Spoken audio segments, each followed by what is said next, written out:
A constelação familiar nos mostra como somos afetados emocionalmente pelas gerações anteriores e como podemos afetar as gerações futuras também. Quer um exemplo? Mãe que o marido é alcoolista acha que o certo é falar mal, do pai para o filho, para que ele não corra o risco de ser igual ao pai. Agora, excluindo o pai, o resultado é exatamente o oposto que ela espera. O filho inconscientemente acaba se tornando igual ao pai. Isso, como eu disse, é só um exemplo. O psicoterapeuta alemão Bert Hellinger, criador dessa terapia, diz que todo membro excluído da família vai aparecer de novo em outro membro, Como é que é isso mais na prática? Outros exemplos e por que isso acontece? É no programa de hoje. O que explica aquele exemplo que eu dei? Então, o marido é alcoolista e aí a mulher até numa bem intencionada, começa a falar para o filho, olha seu pai, ele não presta, ele bebe, ele chega bêbado, ele cai, ele fica agressivo, isso, aquilo. O que ela está querendo no fundo é que o filho não repita aquilo.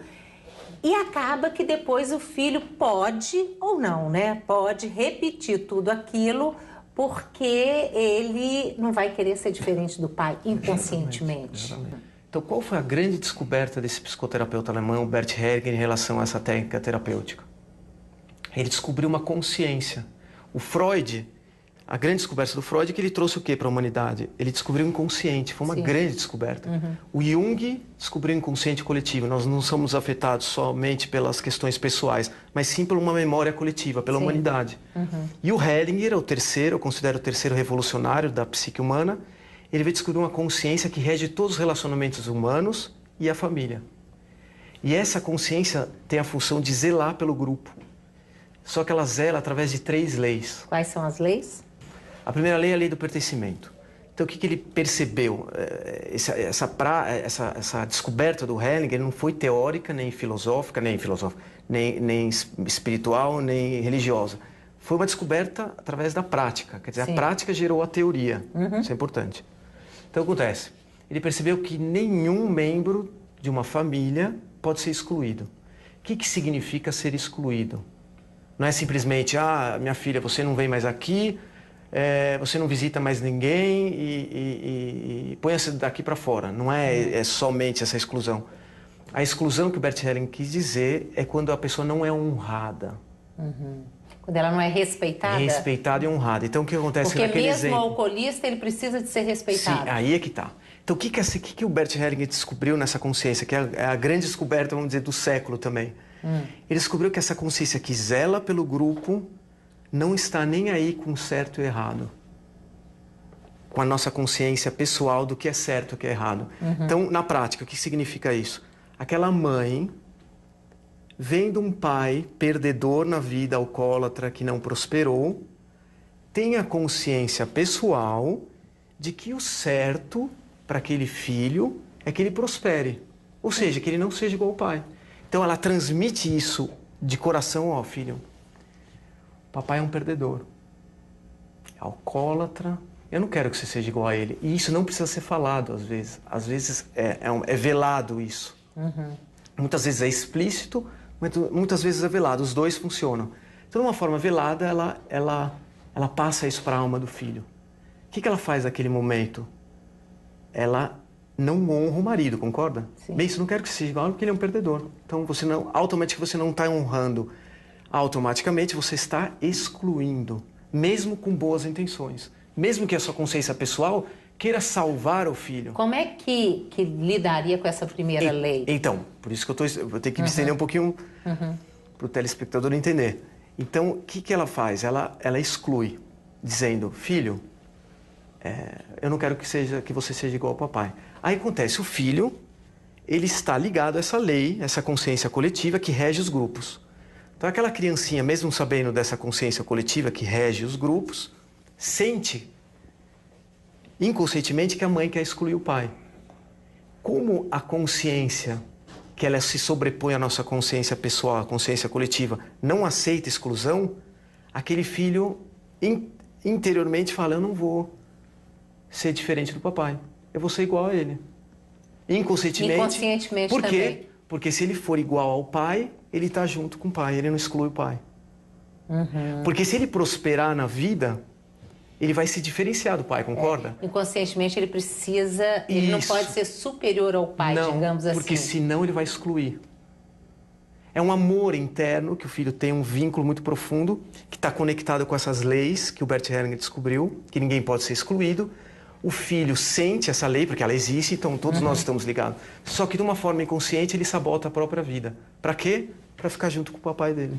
Depois eu quero saber como é que resolve isso, mas antes de você falar da segunda e da terceira lei, que são interessantes, vamos entrar com o Rodrigo aqui, porque eu acho que essa primeira... O Rodrigo todo mundo conhece, né, gente? Craque nos direitos da família, além de advogado, é psicanalista também, né? E uma pessoa muito sensível para esse tipo de coisa. Exclusão familiar. Você vê demais isso, né? É o que a gente mais vê. E às vezes isso acontece de uma forma consciente ou às vezes até inconsciente. E agora o direito já conseguiu dar nome para essa maldade humana de excluir o outro, geralmente o filho, né? Mas pode ser também os outros parentes. Isso chama-se alienação parental. Nós conseguimos fazer uma lei aqui no Brasil. Mãe é parental. Parente, Em geral, os exemplos mais comuns são uma separação mal resolvida, a mãe, porque ficou numa história mal resolvida ali, começa a falar mal do pai, falar que seu pai é isso e aquilo, e começa a denegrir a imagem do pai, implantar falsas memórias, e acaba aquele filho, para fazer um pacto com a mãe, acaba excluindo o outro, né? Isso às vezes é feito de uma forma mais sutil, mais velada, menos velada.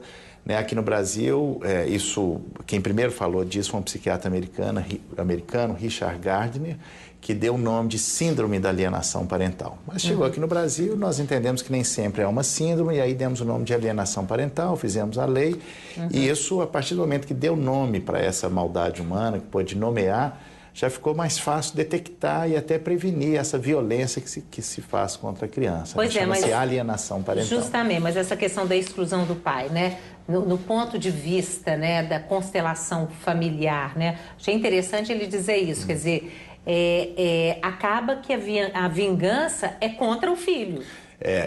O que você achou disso, da visão dele? Não, eu acho interessante, conectando inclusive com o que a Ana Maria disse, né, que de substituir, e que vem ao encontro do direito moderno, que substitui o discurso da culpa pelo discurso da responsabilidade. Olha, porque a tendência do ser humano é sempre o outro que é o culpado. E quando eu coloco no outro a culpa, eu estou me desresponsabilizando, dizendo, em outras palavras, o que a Ana Maria disse. Mas essa exclusão, ela é não apenas do ex-marido, né? Todas as pessoas podem fazer isso de uma maneira velada. Tem segundo essa teoria, né, que tem 3 graus de alienação parental: leve, médio e grave. Nos últimos, a criança já está fazendo um par com o alienador para excluir aquele pai e acaba... Mas o mais interessante é que quem faz a alienação não vê a maldade que está fazendo, não vê o mal que está fazendo. Quando é que uma mulher de um alcoolista deve honrar esse homem? Então, porque você também não pode falar, seu pai, Sim, claro que não, né? Claro que não. Primeiro, ela tendo consciência dessa lei que o Bert Hellinger descobriu, que se chama consciência coletiva, que se sobrepõe ao que ela acha certo ou errado, ela tem que ter conhecimento dessa lei, senão ela não tem como. Que diz, ninguém pode ser excluído ou não honrado. Então, ela tendo consciência dessa lei...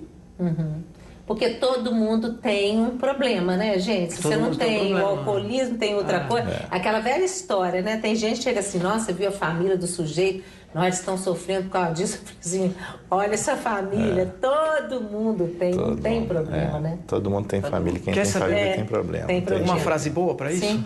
Bem prático. Então, se a mãe está se deparando com aquela questão, ela se vira para o filho, se você for alcoólatra e não prosperar na vida, a mamãe está de acordo. Porque aí ele não cria aquela necessidade dele fazer exatamente o mesmo.